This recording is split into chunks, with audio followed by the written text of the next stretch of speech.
Hi there. What is President Ruto's main headache? Of course, we all know President Ruto ascended to power on the 13th of September 2022 after a very tightly contested election. And with him coming to power, he has some challenges which he has to surmount to ensure he performs very well and even Kenyans re-elect him after 5 years. Those are the things I want to discuss in this video. You are all much welcomed to the Money Daily YouTube channel.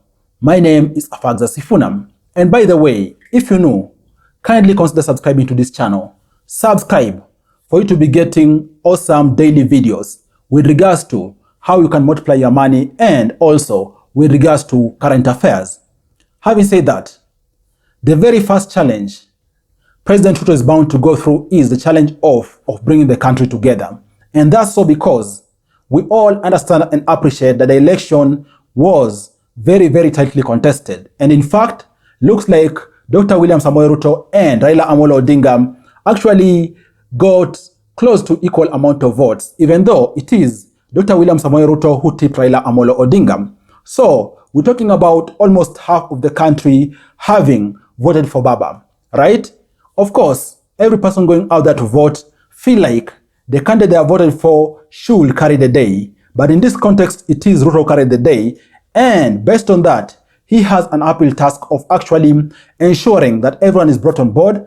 And even those people who didn't vote for him feel like they are represented and actually they are part of the government of Dr. William Ruto. The second challenge which President Ruto has is the challenge of actually implementing his manifesto. What do I mean? If you have read the manifesto of Kenya Kwanza, you'll appreciate that, first of all, it is very detailed and it is a high cost affair. And I'm saying so because, just to give you an example, for example, with regards to transforming agriculture, we see an ambitious plan whereby they're going to be subsidized farm inputs, and even so, there are going to be some program and also extension services which are aimed at least ensuring farmers out there get at least 50,000 Kenyan shillings in revenue per acre of their land. And for example, in the ICT front, we see, for example, the manifesto saying it is very ambitious. It wants to increase the fiber optic connection on the terrestrial by over 10 times in the next 5 years.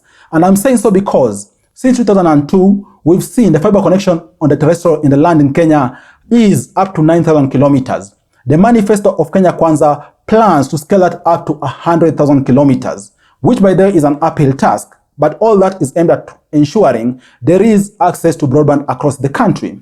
And another example is whereby there is an ambitious plan to see how they can be revolutionizing of finance mechanisms out there to ensure businesses are able to access money and even people out there are able to access good quality and affordable housing.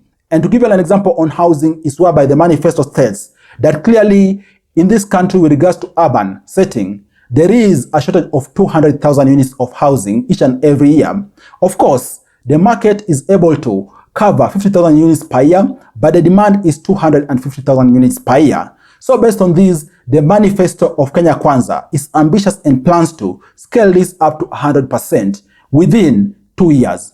That's quite ambitious. And of course, you can see that it's going to cost more and it's going to take a lot of effort to be able to implement this, right?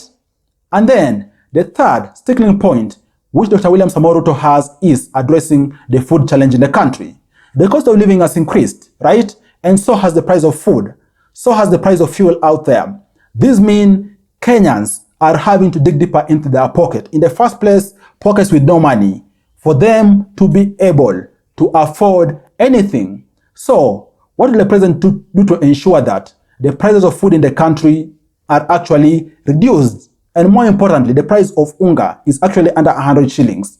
This is something we're going to wait to see how the president is going to handle. More so appreciating he has to work with the private sector, to work with the different kind of stakeholders out there to ensure this happens. And then the fourth headache the president is going to go through is the headache of getting buy-in in parliament. And I'm saying so because parliament at the end of the day is all a game of numbers. And we understand also, just like the way election was hotly contested, also parliament is close to 50-50 when you take a look at the numbers. So the voting in parliament requires for 2/3 of any particular sitting to affirm anything to go through. We're going to see how the president is going to be able to drive his agenda, more so given also parliament is kind of 50-50%. And then the last sticking point which the president is going to have is actually ensuring that Kenya Kwanza is intact, right? We've all seen over the past 4 or 5 elections whereby we have coalitions coming together for that single election purpose, and then the subsequent election, most likely that particular formulation or coalition is broken because there's new additional formulation based on interest. We're going to wait and see if Dr. William Ruto is going to be able to hold to Kenya Kwanza to the end of the 5th term, and also maybe use the same bus to seek re-election in the country. What do you think? Kindly drop your thoughts down below in the comment section. Share down below. Let's continue discussing down there. Thanks a lot for watching. I look forward to share with you other awesome videos next time. Bye bye, and you all take care.